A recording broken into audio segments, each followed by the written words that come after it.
Hello and welcome to Edge Talk Radio. My name is Angela Zabel. That's me.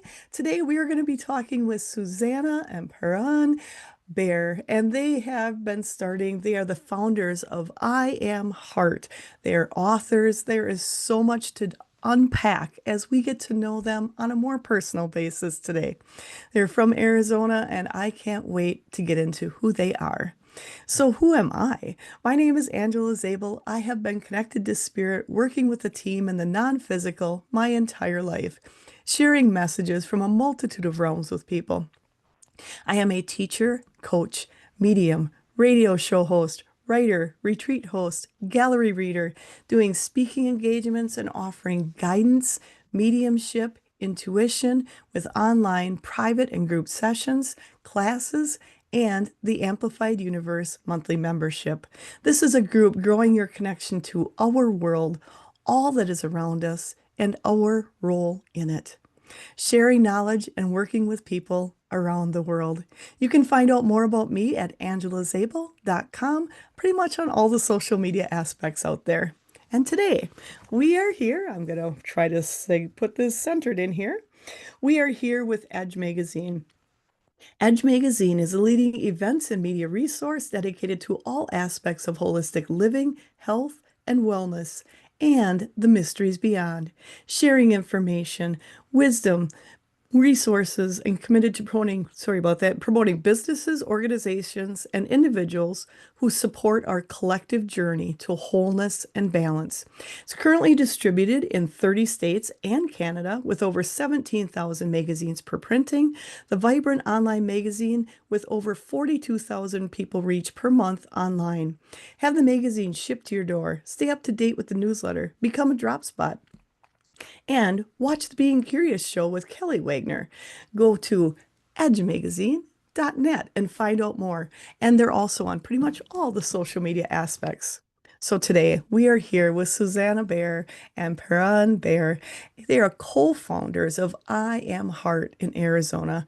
Today's guests, they are also a nonprofit organization dedicated to helping people access emotional, physical, and spiritual well-being through the transformative practice of heart rhythm meditation, or HRM. Together, they've spent decades developing and teaching this heart-centered approach, which synchronizes breath and heartbeat to co-create coherence in the body, mind, and spirit. They both studied intensively for over 4 decades and now represent, I'm hoping I pronounce this right, Sufi master Pierre Perville. Pir, Here, help me with this one. Pir Vilayat Inayat Khan. Got it. Thank you so much. Susanna is a pioneer and teacher of heart-based meditation whose work draws from over 40 years of studying in psychology, the arts, and the Sufi mystical tradition. She holds a master's in counseling psychology with clinical expertise in the University of Vienna. Puran Bair brings a unique blend of science and spirituality to his work. With a background in mathematics and physics, he has developed practical techniques to make ancient wisdom both measurable and applicable in modern life. His work with heart rhythm meditation includes collaborations with researchers to study the psychological effects of breath and heart coherence. Together, they have taught thousands of students worldwide, created the Breath and AMP Heart app, which makes their accessible life-enhancing practices available to people everywhere. And they have authored 4 books, including Living from the Heart and Energize Your Heart. Their shared mission to awaken the power of the heart, not just as a metaphor of love, but as a real source of vitality, insight, healing, and transformation. They also have a free gift today, so make sure to access their online meditation studio at iamheart.org gift, but also go to their main website, iamheart.org. There is so much information on there. I encourage everyone to start exploring the rest of their website. And you can also find them on TikTok, Instagram, YouTube, LinkedIn, Facebook. They have mobile apps, they have books, their schools and university. The iamHeart is a nonprofit school.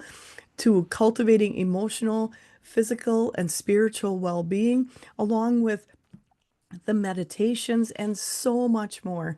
There is so much here to unpack. They also have the Institute of Applied Meditation, provides instructions to the heart rhythm meditation, and the University of the Heart, iamU, trans trains students to advance meditations in a 2-year program. There is so much here to uncover, and I just want to thank both of you, Susanna and Puran. I want to thank you so much for being here because I feel, my own personal opinion, working with the heart is so important as we go forward. This is bringing the change to the world we're all looking for. And I've got to say, thank you again for being here. And I've got to Mhm. ask, how in the world did you start concentrating on working with heart? Wow, that's a longer story, Angel. So the my story is, we have different stories, how we came together and what our impetus was of it. As I mentioned to you earlier, that I studied at the University of Vienna and I studied clinical psychology, which I really, really enjoyed. I really was very interested in all the different departments that Vienna has and had to learn about mental illness, which way it expresses itself. It's if it is addiction or if it's connected directly to brain damages or children's psychology or real, the psychiatry as you find it out there. I went to studied in all different departments, and at my dissertation level, I saw where it would go if I take on this profession full-heartedly. And it would have been that I would have been a test psychologist where psychiatrists prescribed them the medication according to the test that how people went through it. And I watched this over the years, in each department, and I was very depressed because I did this work in the early 70s, and I was very depressed about it, that that's the only help back then that was available in Vienna.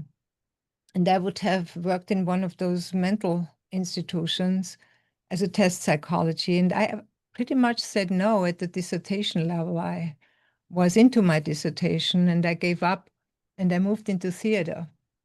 And Oh, that happened, interesting. yeah, yeah. That happened as, as out of really of this inner wish that I looked for something else. I was willing to do really something else. And I started off with street theater, going on the streets with a group of people, and we did theater. And I was picked up by a director, and he asked me to participate in a movie. Vienna is very small. I don't think this would have happened in New York City, where I was then Probably living. not. But maybe too, I don't know. But so I studied theater and I was in the theater business for 10 years and worked at one point in Switzerland at the State Theater of Basel. And I did women's work by then. This is 10 years later, not exactly.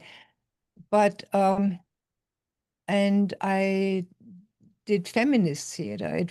I worked only with women and we did pretty well or very well. But I knew always that theater was not my work. My work was inner work, spiritual work, and especially mental health. And with women, you can work very well. And we brought all these topics forth on the stage. But I wanted to go further and ended up in New York City. And in New York City by then, this was in the early 80s. Then I had a foreign language, a foreign culture, and had a really hard time finding theater work. I studied with Lee Strasberg and with Stella Adler, and went to auditions. And in the 80s, accents were like a not known.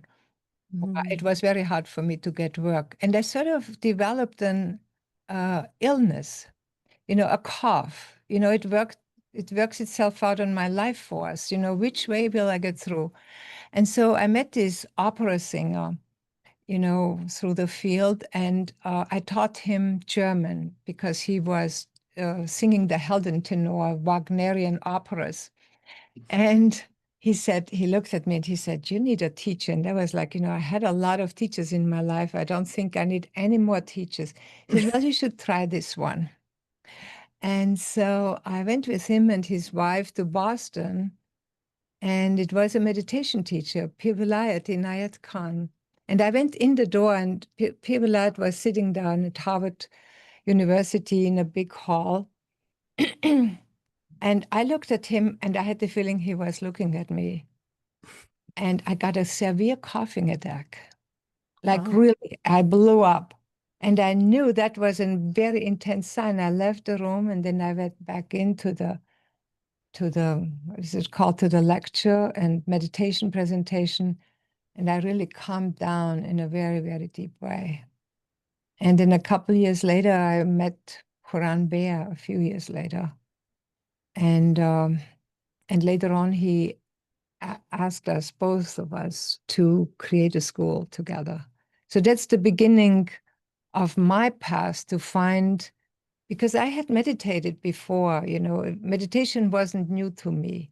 But what I have learned, when it really comes to challenging situations in life, you need to have a method, or you need to have a way to really access the inner realms where you find true guidance and true openings and how to meet the challenge in life.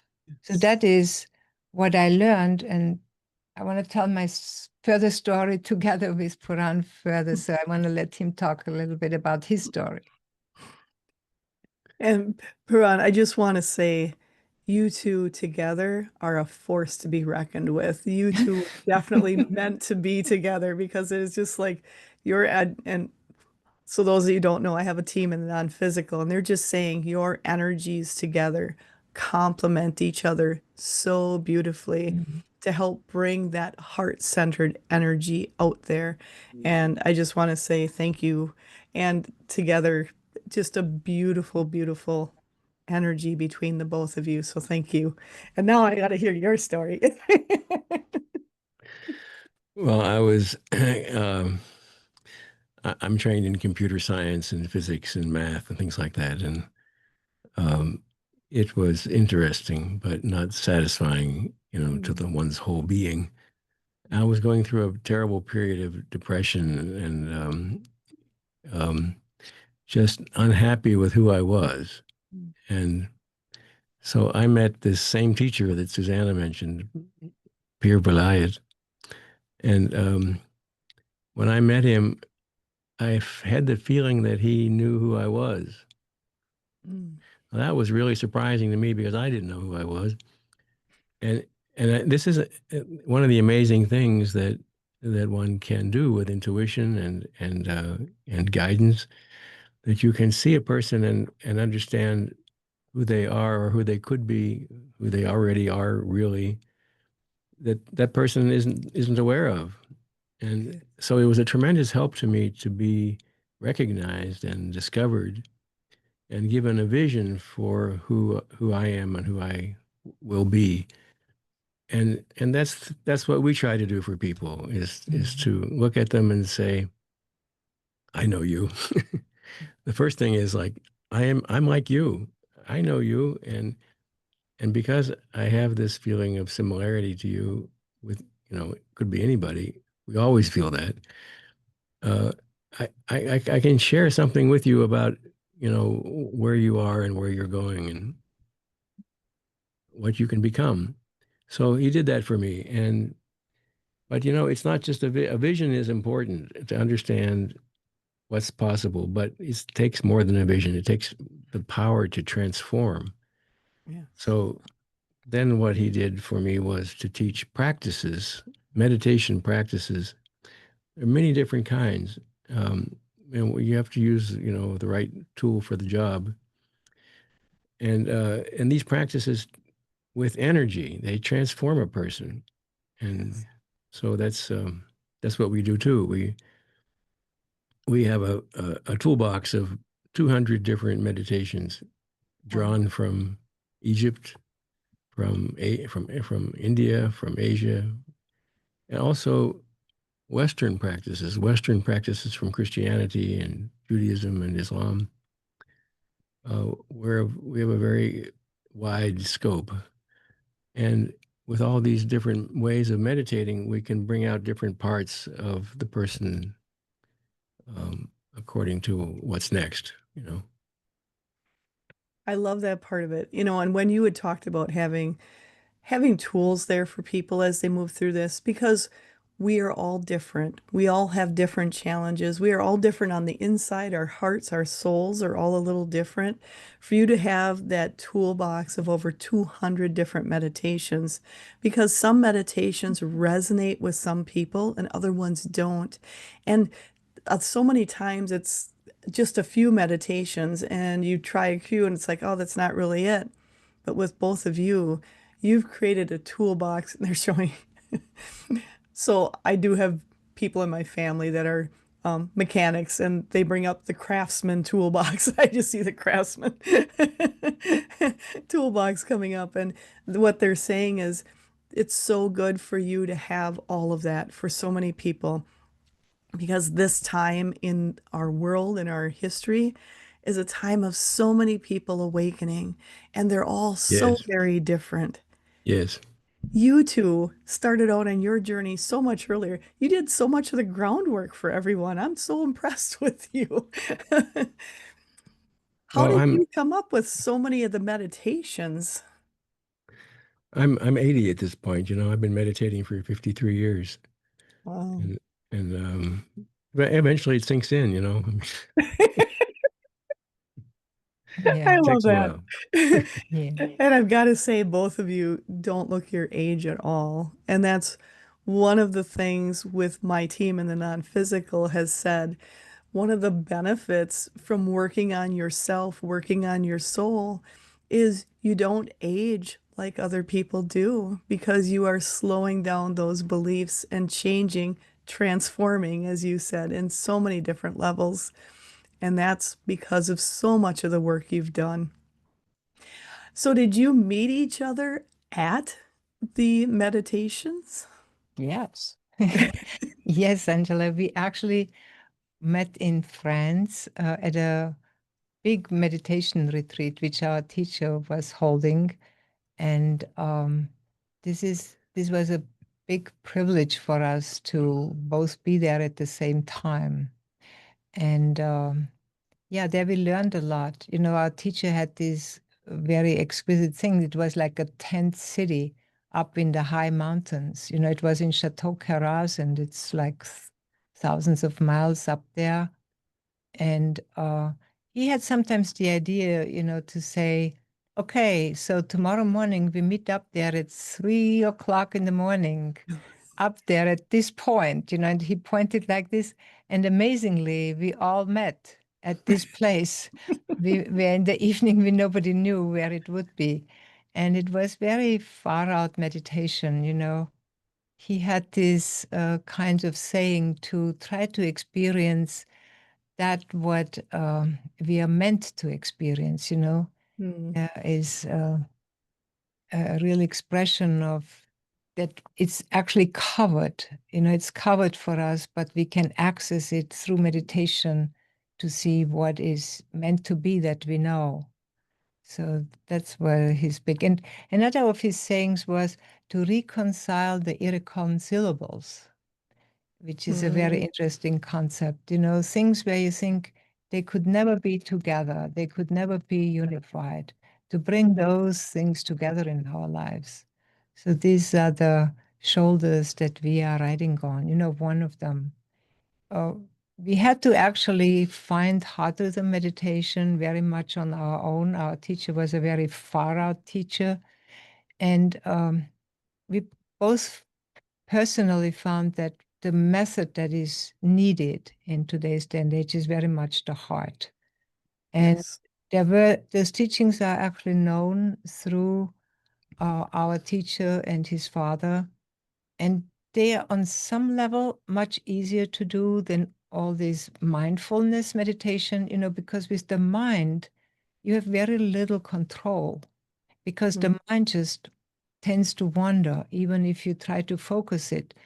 And in heart rhythm meditation, it isn't that you don't need a mind. You need very much to use your mind.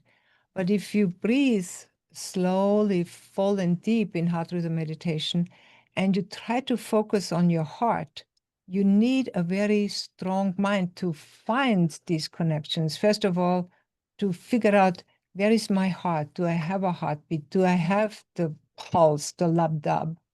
That is a real skill to find that. And a lot of people, you say, can you feel your heartbeat? Oh, no way.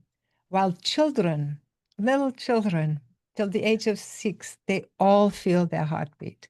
So this is something already that reveals to us what our culture, what our society and our educational system does to us. It helps us very, very strongly to forget our heart, that place that is connected to the physical, to the mental, to the emotional, and to the spirit. That is like the magic of the heart. And we really can go into details about it on how that works and how those meditations, and that's why there are so many meditations, because the signature of heart rhythm meditation, the beginning of it, is that when you really listen to your heart, you deal with emotions. Yes. And you can say, when you sit in a room with 500 people and say, raise your hand if you're interested in working with emotions, not many people raise their hands. That's kind of scary for a lot of people. And that's what we do. We do scary work that we make people comfortable with. So Yes. that is our work for beginners, really. We get a lot of people on that step in where they say, I'm tired of the mind. I'm tired of certain Mm. meditations that just are just bliss and all those kinds of things, which there's nothing wrong with bliss, doesn't understand me. But they would like to just, recently in an interview, somebody said to me, I would really just like to change. I would like to become that who I am. Like, okay, let's And get started. that's very, very important because more and more people, as those in the spiritual realm or anything like that, they talk at it. It's called waking up. Yeah. Waking up, I feel, is just understanding I'm more than human. That's what it is. It's kind of tapping into more than human. And there's so many people waking up to that understanding. I need a change. I need to know who I am. It's the questions of who am I? What am I doing here? And what you're doing, what you both, Susanna and Puran, is you are helping so many people to connect into who they are with the heart. And I love, love, love that you're working with the heart because I love to tell people is when you connect with your heart, you receive so many more messages than you ever will with your mind because you're feeling it, you're feeling those emotions. And that's something both of you have been teaching people for so very long. And I can't wait to understand. I know people are wondering, how did you put the program together? How did you put your meditations together? How did you create the I am heart? How did that creation come? Because you were doing meditations, you were doing the connections, and then you met each other. But I mean, having a relationship and creating a whole new way of meditation, a transformation, that's a whole different ball game. And especially you, Puran. I am impressed because you had that mathematical mind, that analytical mind. And a lot of guys do, and a lot of women are doing the same thing. They want to know the specifics. They want to get to know how it works. How is it created?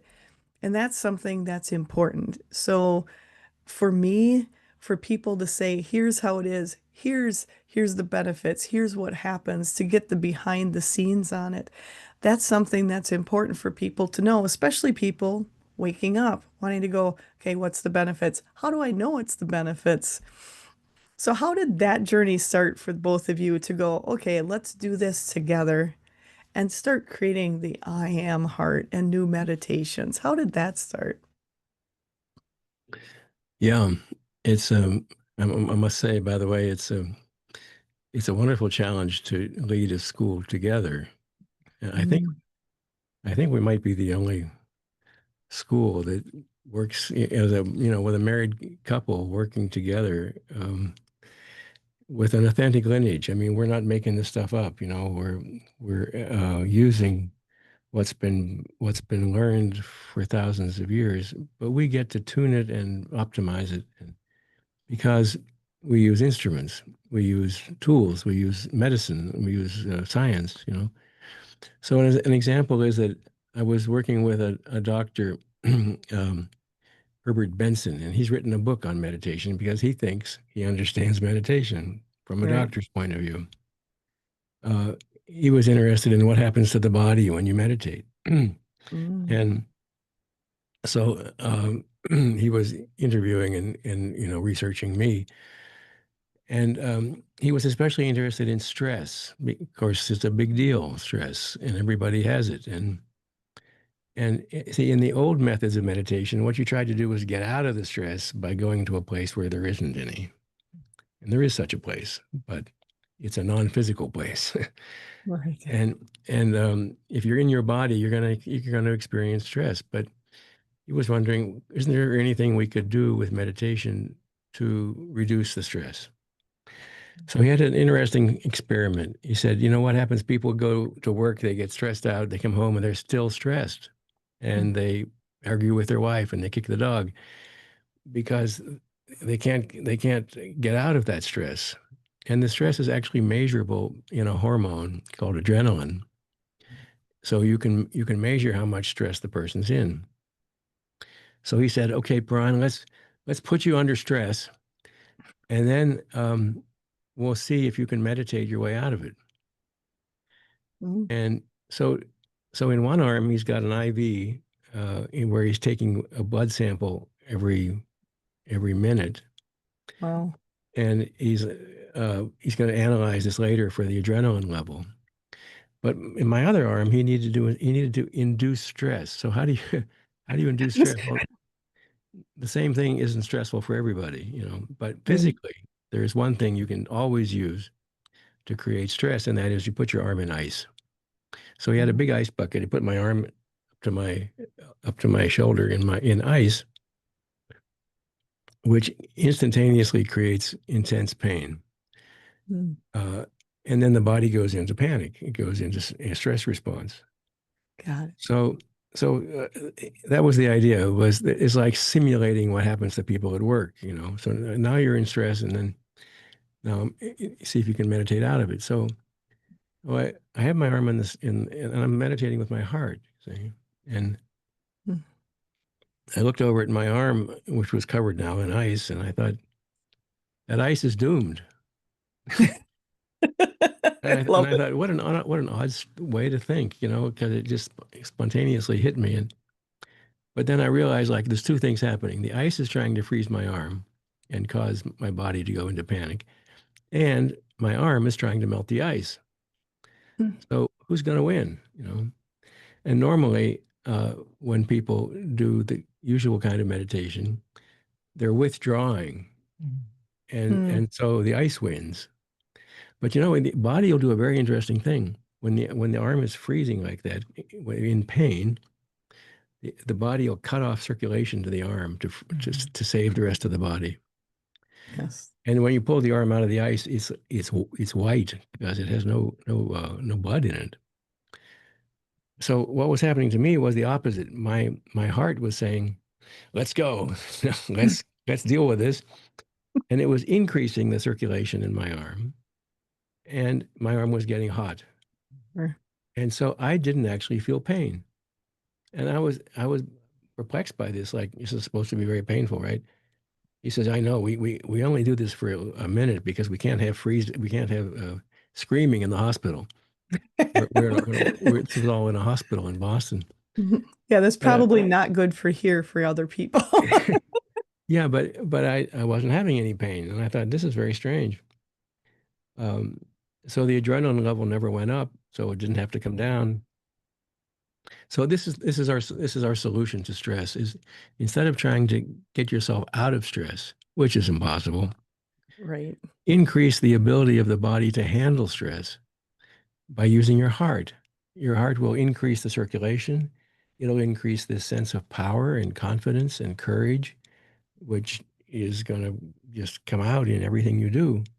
It takes away the fear, and that takes away the stress. And then your body isn't in stress. And then you can make better decisions because, the decisions you make out of fear and stress, they're not good decisions.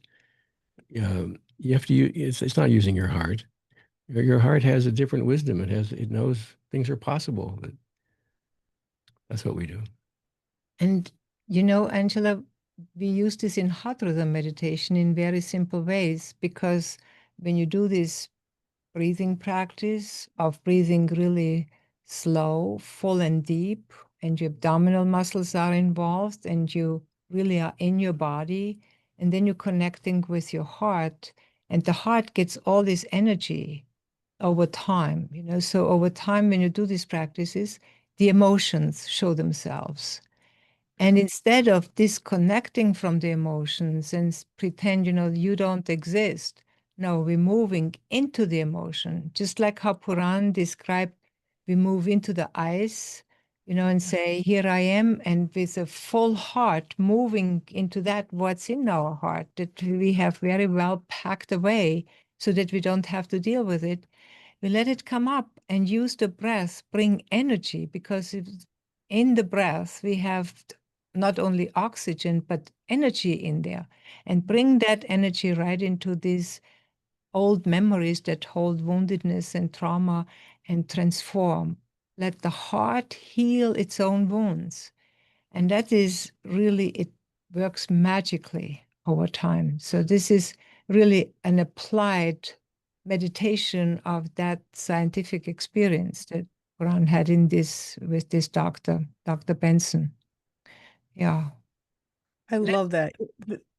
It's so important, I think, with people stress, like you said, stress is going to be there. You can't run away from it. I think we've been taught to run away from it, and as in a human body, our first response, you got to fight, or you got to flight, one or the other.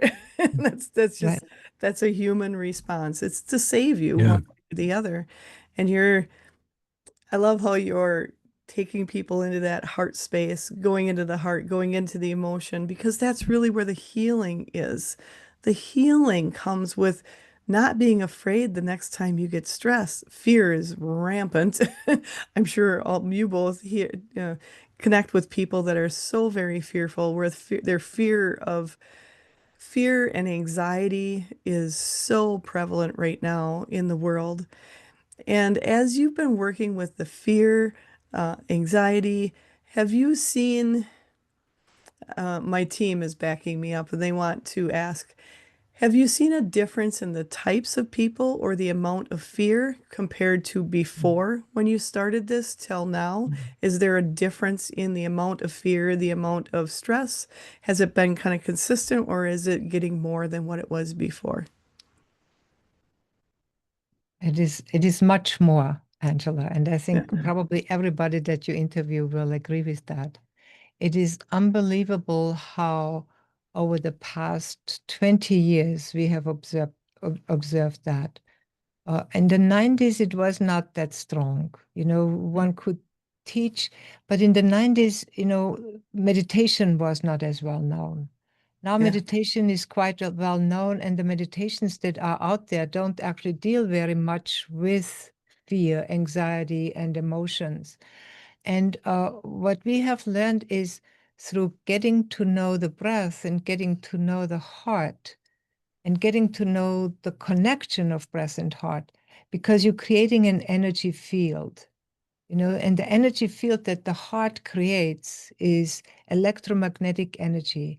And that energy field is infinite. It reaches far, far out. And what we learned in our school, because we are an international school that teaches, we have students of 50 countries Wow. the world, and people can connect with each other. And when that heart field is being expanded throughout the world, and people have the feeling, I'm connecting. When we teach a class, the classes are not always very big, but 50, 60, 80 people, and they're from all different places, and we meditate, and people literally feel the connections of their heart. That helps to lessen the anxiety and the fears. People are afraid of about just anything or everything. It's really, really unreal. But all that lessens when people start practicing in a deep and consistent way. That's the best way we can say. Um, but it is, I mean, the ways, I mean, we can talk about this. The news is just very poisonous these days, and very irrational. And you can listen to different news channels, and they give, how do you say, oppositional meanings and oppositional truths or realities, and you're like, what is real?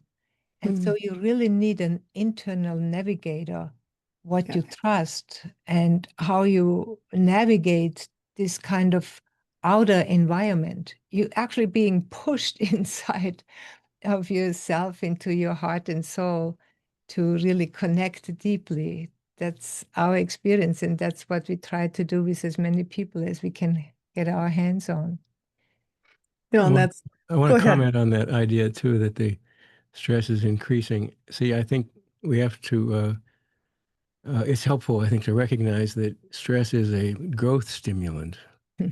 Yes. Yes. And if we didn't have stress, we wouldn't be forced, to examine new things and find new parts of ourselves. And there's a global awakening happening now. There's a transformation in the human being that's happening. So the stress is there to help us, really. It pushes us on. Now, it can be a killer, we can die from stress, but we can also waken up from stress. And so our job as human beings is to learn how to use that energy of challenge. It's a challenge, and Yes. respond to the challenge with growth rather than to run away from it with fear. That's not growth. That isn't going to change anything. We want change, and Yeah. change in a way that makes us bigger and more whole. I love that. And I love the fact where you said it's growth. Stress is growth. When you start getting excited about what's the next stressor that may come up, because I know it's going to help me grow and tap into my heart more than Yeah, ever before, you get yeah, excited about what's next, even though you don't know what it's going to be, even though you don't know all the answers, but you know, and I keep hearing from my team, people that work with you, they know they can get through the stress and they know they can achieve happiness. And I just feel calm and freedom from the fear. They can receive that freedom from the fear. And my team is just saying so many people who work with both of you have that, they're releasing that freedom from fear, which is creating just this beautiful energy worldwide. And that's because of both of you. And that's something so important for people to look at, being excited about what stress is coming next, because you can move through the stress very, very quickly with the methods you've come up with.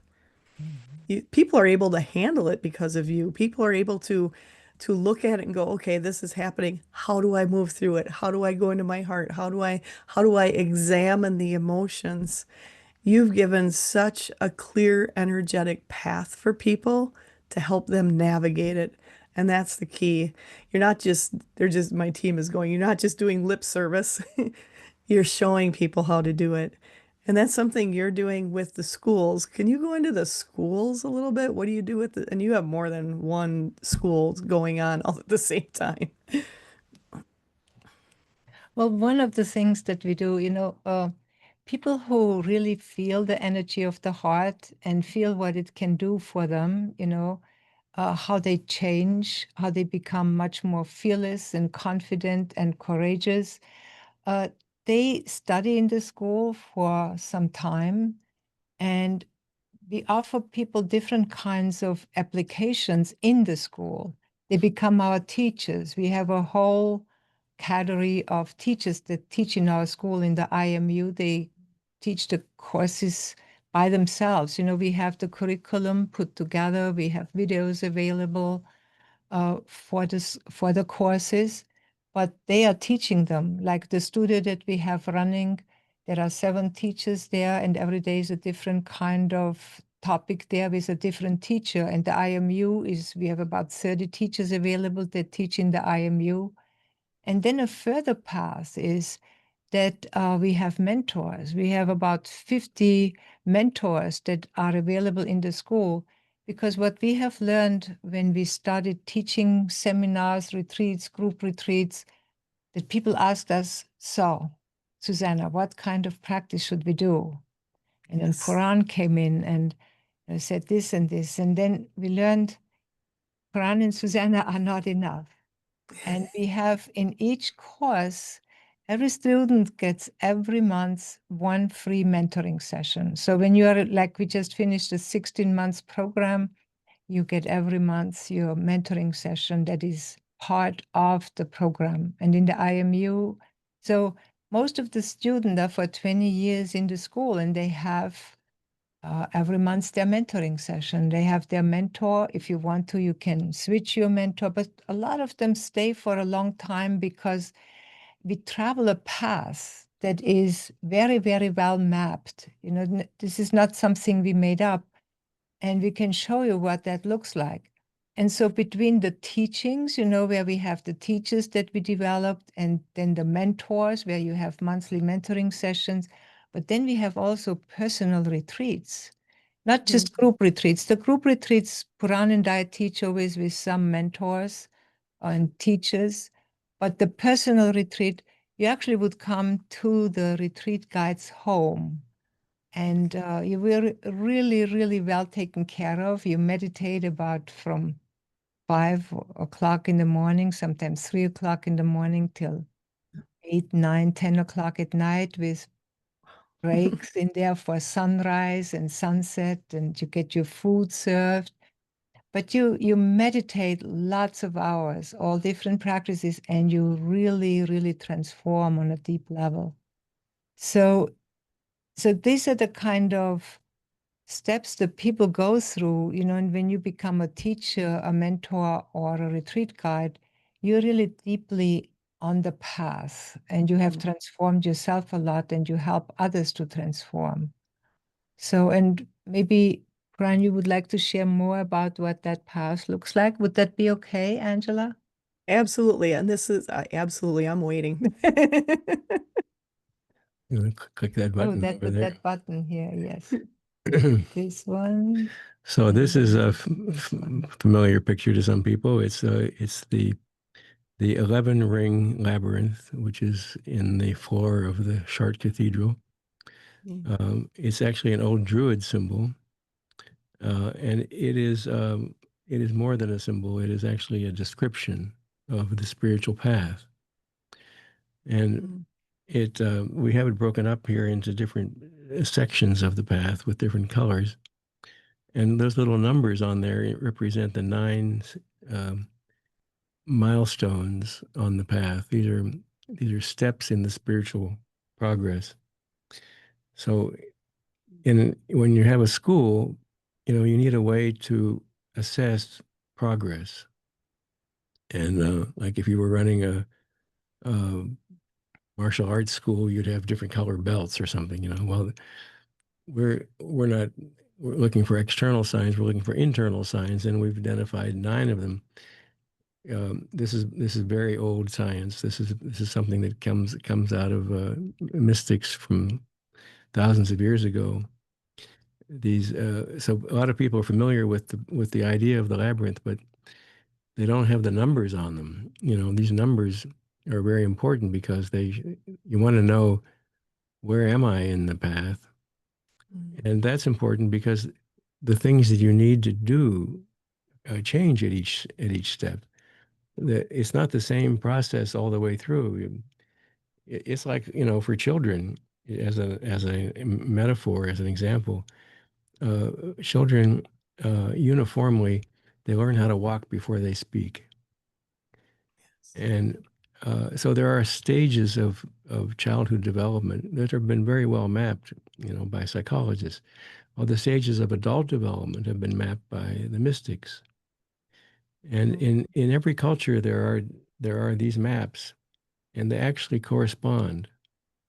Um, in in Zen, for instance, there's a map of 10 steps representing it as it's told as a story of a young man finding a bull and then riding the bull and taming the bull and using the bull.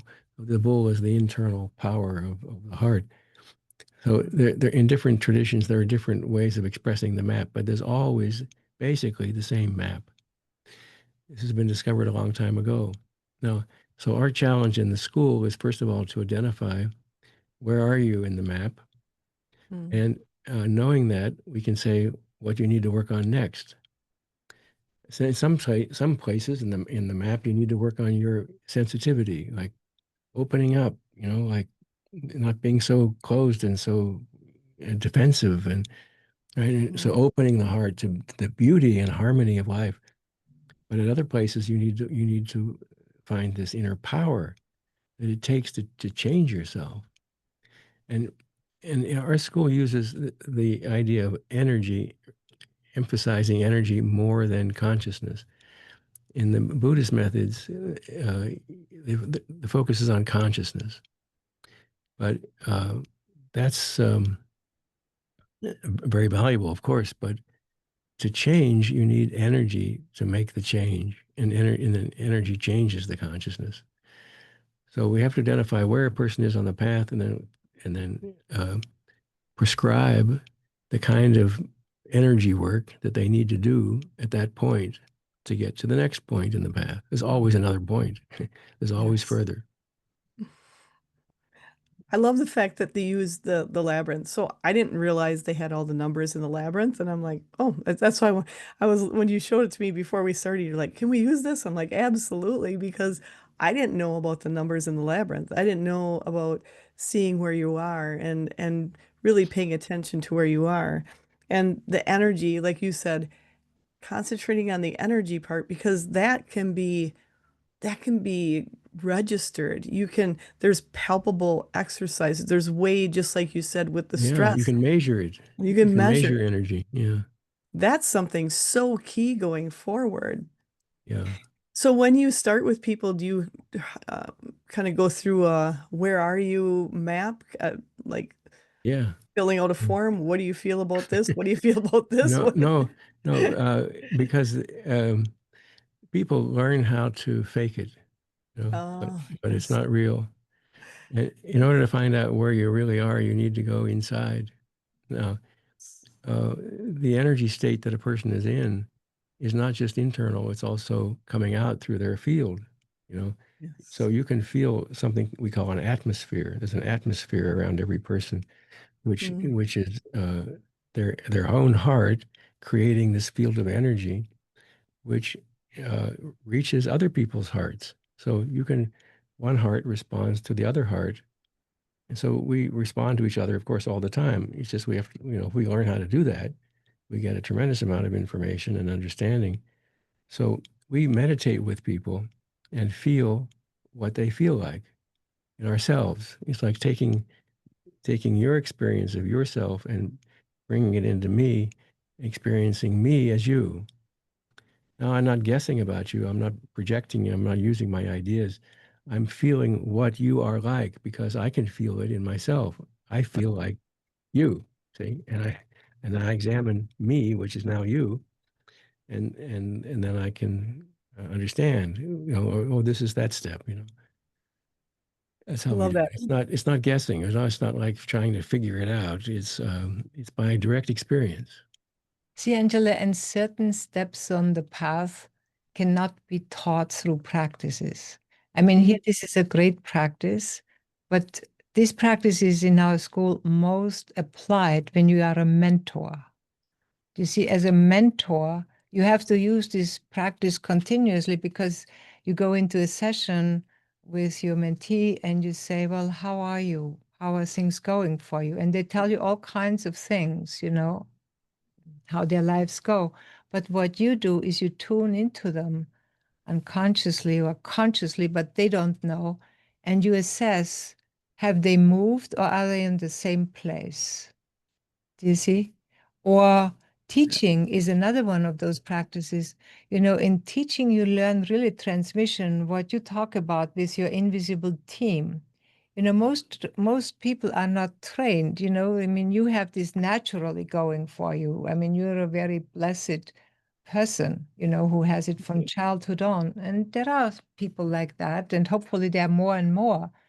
But Yes. a lot of people have to learn it. And the way how you learn this transmission to open yourself up to the invisible world, that you start teaching. And when you teach, as much as you have learned what you want to teach, at some point you need to give up your mind and open up. And that opening up is the transmission that happens.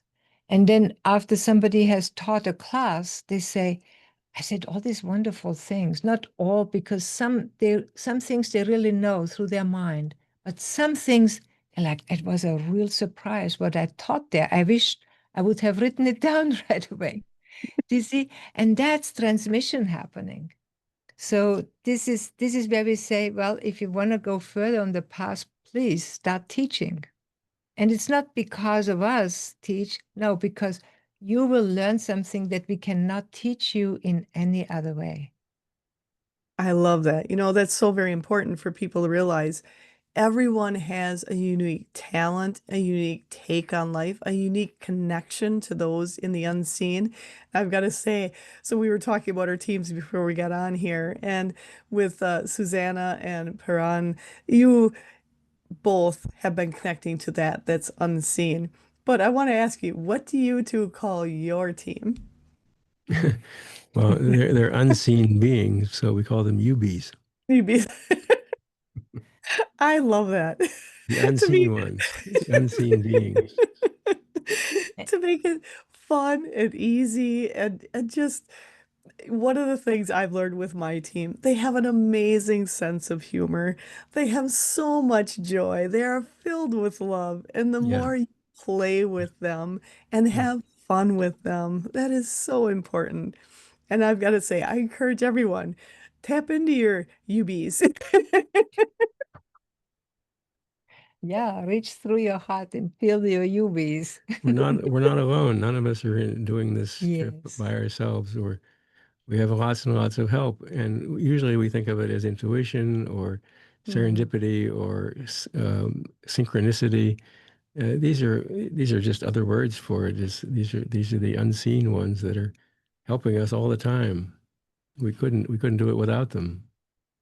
absolutely. And I love that, how you share with people, because so many people, I've met so many people, and I'm sure you have too, where they don't feel like they can connect to the other side. They don't feel they're connecting to anything. They feel they're doing this life on their own. And with you helping people Hard work that way. recognize, oh, absolutely. And it's not as fun when you know you've got a team with you, the UBs. Yeah. I think that is so cool.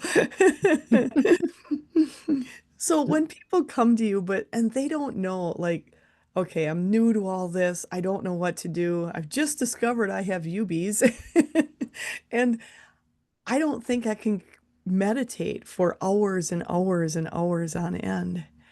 How do you help people with the meditation and like you talked about, you have over 200 ways of connecting and doing different meditations. How do you approach or help someone who feels like I can't sit still, I can't do meditation in order to connect to their heart? How do you help with that? Yeah, there's lots of sort of common, well-known problems uh, in in trying to do something like meditation. Meditation is a very special skill. We Mm. think it's a skill that everybody should develop, and Susanna's been teaching people from early age to late age, nursing homes to kindergartens. Love it. It's something for everybody, really, but it's hard to learn because there are certain predictable problems.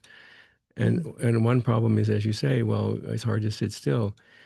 It's hard to how do you hold your mind still? Well, um, the mystics long ago discovered the solution to holding your mind still, which is it's expressed this way: you never have to remind the lover to think of the beloved. Mm. Love that.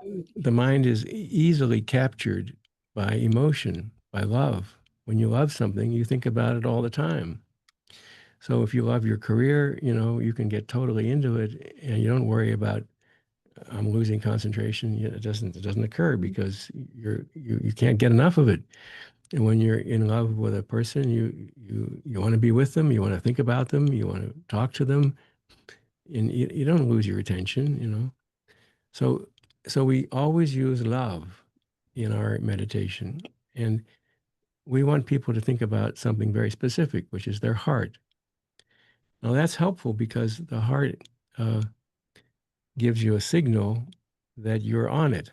You know, if you really find your heart, you feel the heartbeat. And and in order to feel the heartbeat, you know, to help you, it's very useful to think, I love my heart.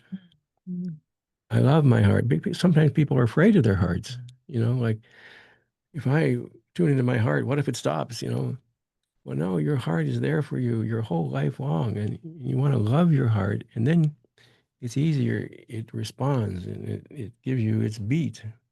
Mm. See, like last year, we used to go through to a lot of conferences, but last year I went to a conference again, and we went with three other of our teachers and healing people, and we had a booth too, and I was at the booth with them, and so people come and say, "So iamHeart, what is this iamHeart?" So as if it wouldn't be obvious, but it obviously wasn't obvious. So I said, well, it's a meditation school. And they said, a meditation school? That's the last what I expected. I said, why? They said, meditation is so hard to do. I tried it 100 times. I can't sit still, just like what you said. I said to her, can you feel your heartbeat? She said, oh, yeah, that's a no-brainer. I was at a holistic nurses conference, and nurses, they feel their heartbeat. It's unbelievable. It's because it's not a common thing. I said, well, if you have 5 minutes, I can teach you heart rhythm meditation in 5 minutes. If you can feel your heartbeat. And they said, really? I said, there are two chairs. Let's sit down and I teach you. And I really, because they could feel their heartbeat, they put their hand on their heart and they were breathing. And all of a sudden they said, wow. And because you really have to focus, in order to feel that heart, they said still mesmerized. And they came the next day and said, I want to have all your books. I can meditate now. So it was so unbelievable, how easy it is if you have something to focus on. Most of meditations don't give you an anchor. Heart rhythm meditation gives you an anchor. And I had three other women with me because this is the other thing that we teach people or give people as a gift. We do healing sessions. And here we have the heart. And when you let the energy flow, you have these two arms where energy comes out of your palms. And we do this kind of healing where you start feeling the energy between your palms, and there's a tingling, a prickling going on. And when you use that energy and you bring it to somebody, and maybe you can feel this energy even right now because it flows quite strongly out of my palms. And we have this method when a person lays down on a massage table, and we, in very systematic ways, put our hands on them in a pattern on all the energy centers of them. And we connect, the energy comes always right from our heart, and our UBs are all around us. And the UBs in the person starting to awake, and all of a sudden their heart is moving, and the different chakras come to life, or the different chakras that are not alive will start speaking. Hey, I want more attention. I want more energy. I want more light. I want more love. And the energy flows, and you heal people as much as you get in one session, but there's a lot of movement through this kind of healing. And we brought this too in as part of the work of the heart, because we wanted to really move the energies and help people move out of fear, anxiety, and out of the trauma states that all exist, to be really awakened in the here and now. So that's heart energy healing. I love it. I love it. And it is moving out of stress, pain, anxiety, fear, fear, fear is just so huge. And I encourage people who were watching this or listening to this, go back to the point where Susanna was talking about the energy and putting the energy within her hand and having it so you can feel it. Go back to that point because you will feel the energy.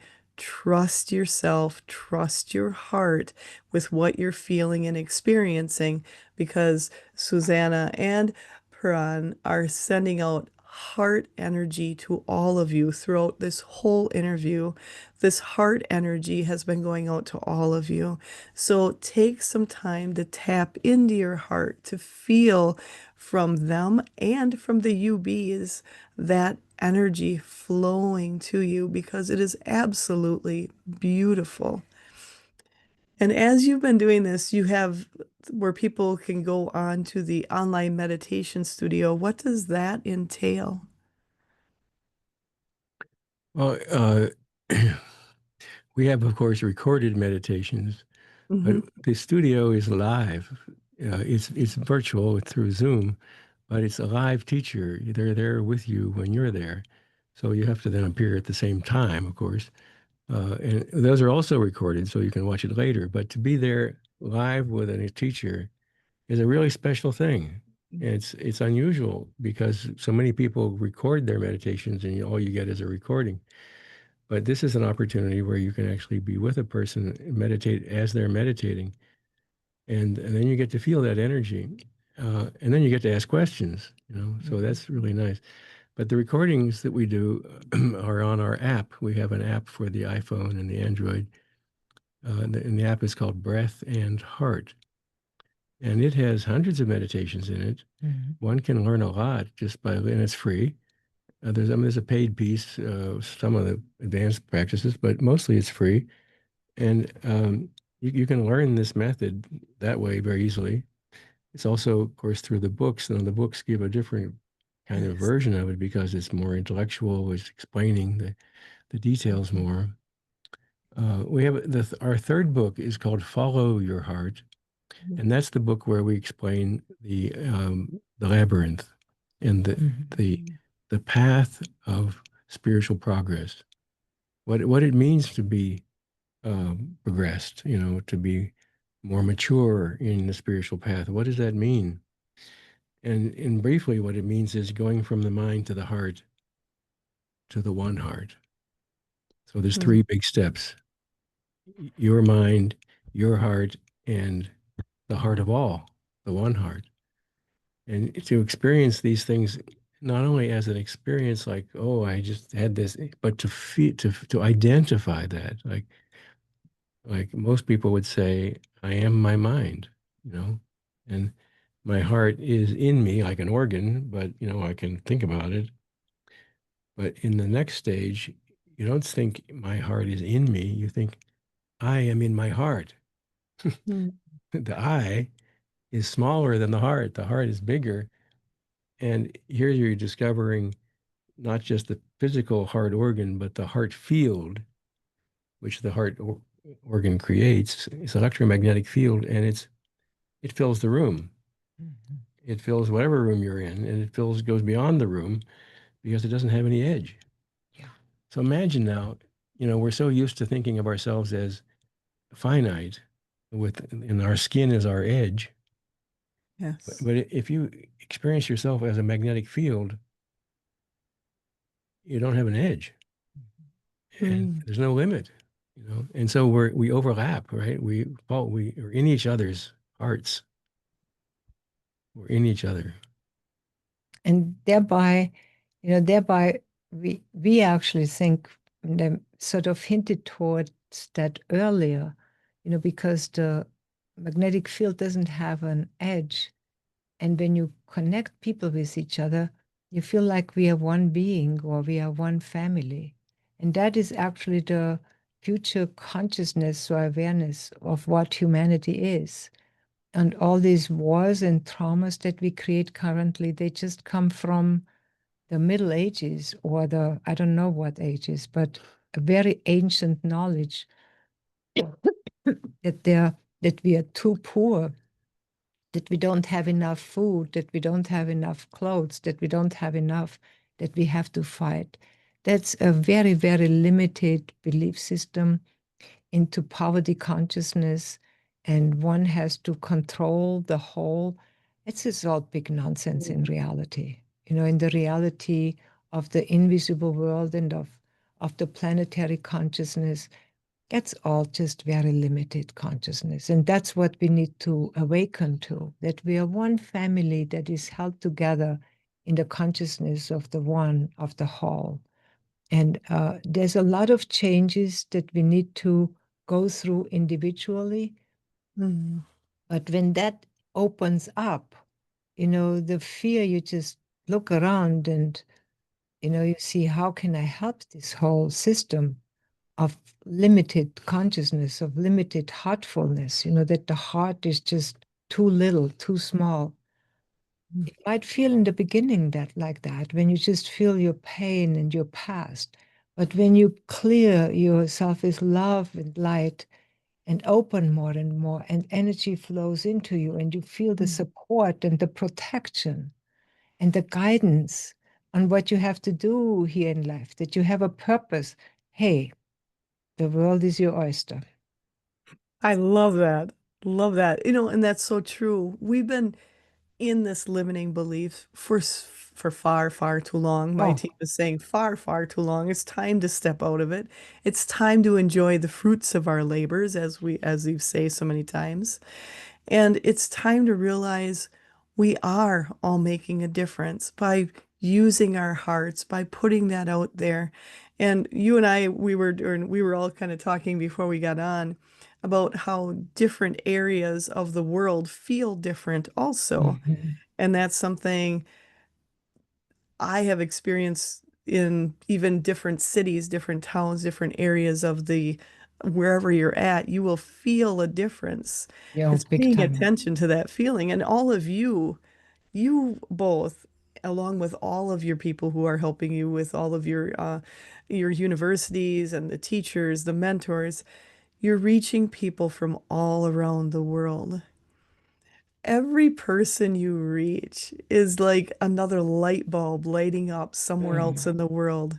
And like you had said, that you're infinite, that heart goes out infinitely.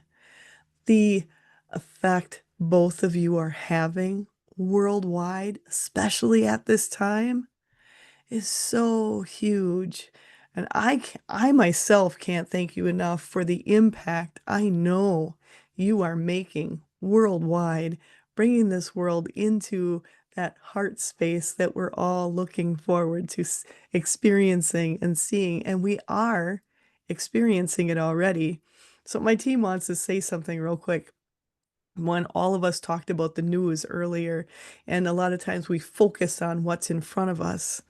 But if more people take the time to focus what's within them and focusing on all of the other people that are like them with that heart energy, this world changes, and it already is Yeah. because of all the work you've done already.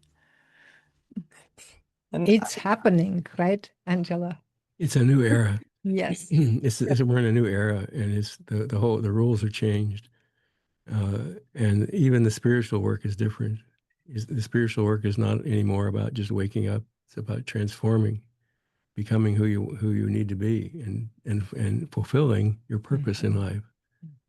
So it's a different path now, and it's very, very exciting. And I know it's there are lots of things to fear, especially if you listen to the news. But I think you can be assured there's not going to be a third world war. It's not going to happen. We're not going to go that path. It's a new time. We're in a different age. Humanity was acting like children, yes.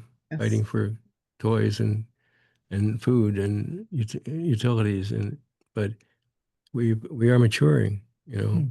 and we're just not going to be fooled by that fear mongering Mm.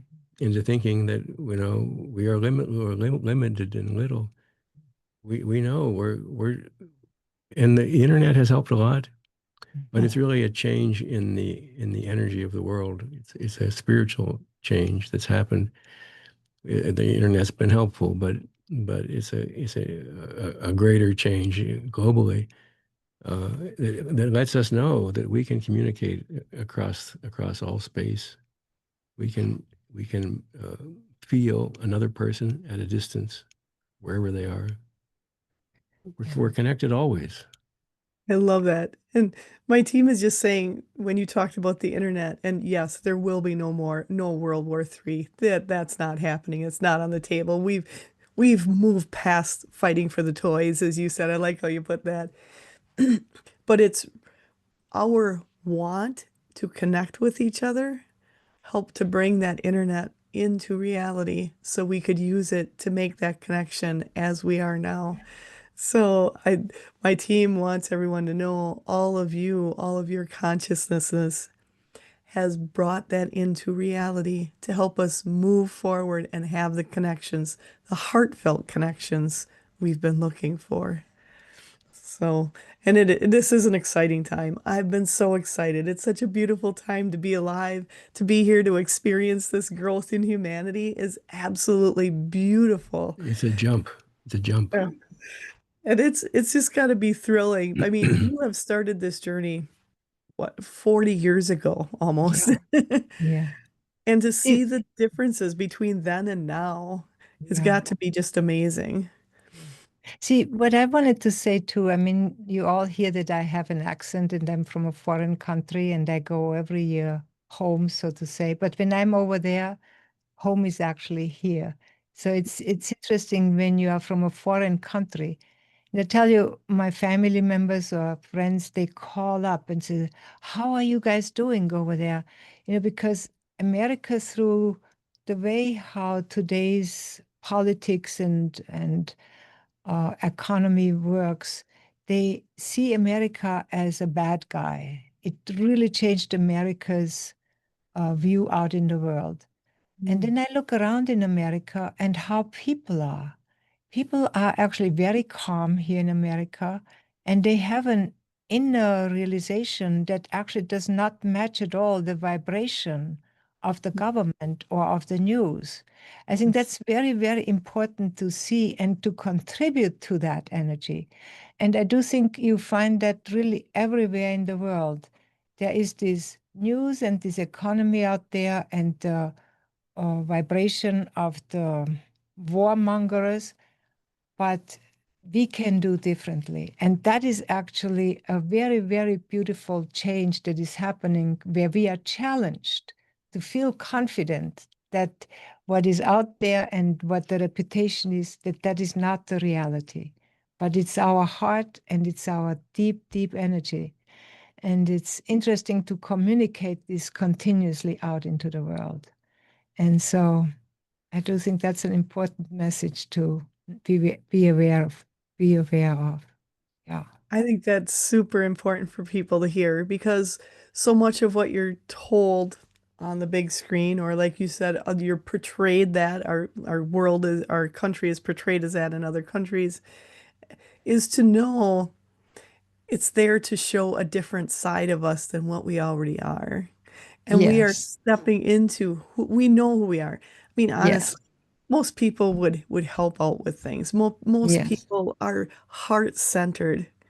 And it's focusing on those people, not the ones that are creating division, and taking your focus off the ones with the Yeah. division Yeah. and focusing on all of the Yeah. beautiful heart-centered people out there. There are so Yeah, many. Yes. everybody has a heart, and Yes. it's just that some people cover it with their minds, Mm. but Yes. it's always there. But And so that is if you true. the mind is very helpful, but if you want to connect to the depth in a person, you have to go kind of like through their mind and reach into their heart. And something that I think is exciting to understand is that it's not just one person at a time anymore. It used to be that things had Yes. to spread a person at a time. What's happening now is that within our hearts there is one heart, Mm. and our hearts are within the one heart. It's a paradoxical way of understanding. What is it that you're inside of, which is inside you, right? But that's this. There's a heart of all, the one heart we call it, which is within our hearts, and yet we are within it. And so this one heart holds all human experience, all knowledge, all experiences, everything that everybody knows and has done is gathered into this one heart, which we can each one of us draw down. We can download the one heart, and that's what we do unconsciously. That's what we think of as intuition. But we can also upload from our hearts and have an impression into the one heart, and that changes everything. So this is the work of the mystics: is to be so strong and clear in their heart experience that it makes an impression on the heart of all, and then everybody downloads that unconsciously, but they can learn to do it consciously, and humanity's changing as a whole. Uh, this is it's not a brand new discovery. It's something that's been around for maybe 100 to 200 years. This idea that like like the famous anthropologist lady, she said revolution never occurs when the majority change. It happens because a few Margaret people, Mead. Margaret Mead, it happens when a few Mm. people become convinced of something, and then it just catches like wildfire. It just goes whoop. So things don't have to change a person at a time anymore. They go, this group of people makes a change, and then everybody gets it. It's that 100th monkey story you've probably heard about. When have you heard that story? The 100th monkey? Where you say it again for people who don't know. Um, there was an experiment on an island, uh, an isolated island where nothing lived but monkeys, and these anthropologists were trying to understand, how the monkeys get along and how they learn, and they noticed that um, they had a habit of well, one monkey decided that he would take the coconut and wash it in the ocean, and and that turns out to be kind of a viral idea. It went viral, and pretty soon everybody's learning it, and they're all washing their food before they eat it. It was something. It was a new behavior. It was a learned behavior that one monkey taught it, and the others just all caught it. Now the amazing thing is that at another island, at a great distance from this island, the monkeys started to wash their food. Hmm. There was no contact between them physically. It went through the ether, through the spirit. They learned what the other monkeys had already learned. They uploaded it. The first monkeys uploaded it, and the second monkeys downloaded it, and that's what's happening to the all of humanity. We're learning things which everybody just begins to understand. Like, oh yeah, of course, of course. It goes viral, and then we all get it, and we think, oh well, I always knew that. That's the really, the one thing that's really nice with you is you like going in, getting that, not just talking about it, but seeing the data, seeing everything behind it. So you have that information behind it. It's not just talked about, but you have the information. And that's something that's so important because, like you said, it's a lot of people, they're intellectually, you're thinking about it. Other people will go, oh, yeah, I can think with my heart and it's really easy. And other people are going, you guys are crazy. But it's knowing when you have everything behind it, when you have the research behind it, that's so important. And both of you have done so much of that throughout your time. And I know I've got to get you guys out of here because I know you have something else going on, Susanna and Puran. I am so happy to have you here. Is there something you'd like to cover before we end the session? Mhm. I do think uh, the world is currently already a wonderful place. And I think if we keep going the way we do with the work of the heart and you with your work, Angela, which we are very grateful that you invited us, I Oh, think this world will be just heaven on earth. And life for humans and for the planet and for the whole consciousness that is in this world will be just wonderful. I think all the fears of robots and of, automation and all, it's just challenges that we need to take and see as opportunities to grow as human beings. The human being is the greatest gift to the planetary consciousness. The kind of wisdom we bring to through the challenges that this existence here on planet Earth brings to us. It's a real gift, and we bring it out to the whole. So that's the blessing.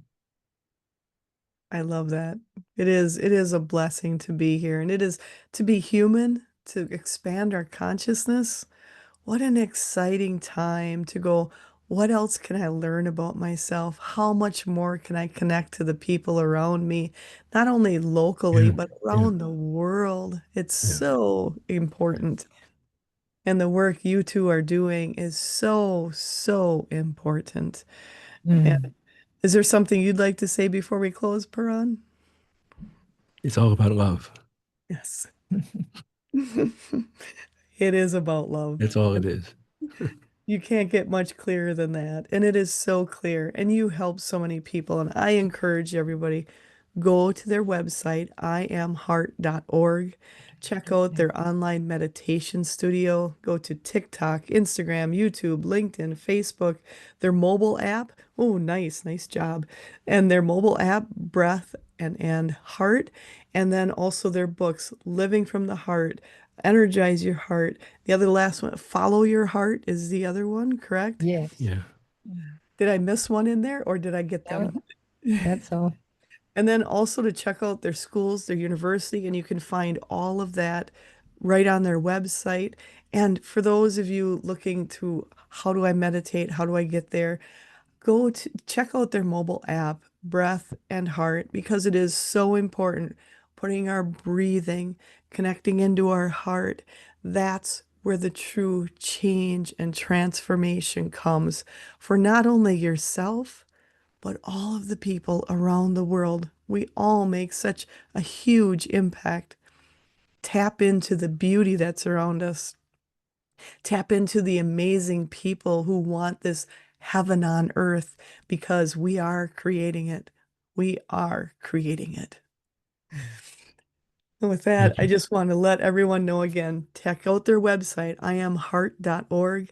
Go to their gift, check that out because there is so much beautiful information there.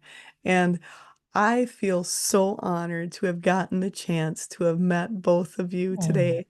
You two are just beautiful. And oh, I am hearing from my team. They just want to say thank you for all of the hard work you have been doing as the change around the world is from people like you. And they can't think, they keep going, we thank you, we thank you, we thank you because of the impact you are making. So thank you both. you have such a beautiful heart, Angela. Thank you so much with all Oh, with your wonderful team. oh, thank you. May all the UBs bless your work and keep it vital. I was waiting for the UBs. I love it. So I just want to thank you both, Susanna and Paran, so much for all of your time, sharing your knowledge, sharing your hearts. And I also want to make sure to remind everyone out there to watch the next episodes of Edge Talk Radio. They're on the first and third Wednesdays of the month at 7 p.m. Central Standard Time. You can, if you've missed any past episodes, no worries. You can watch or listen to any of the downloadable podcasts. You can go to YouTube, Apple Podcasts, and pretty much all of the podcast aspects out there.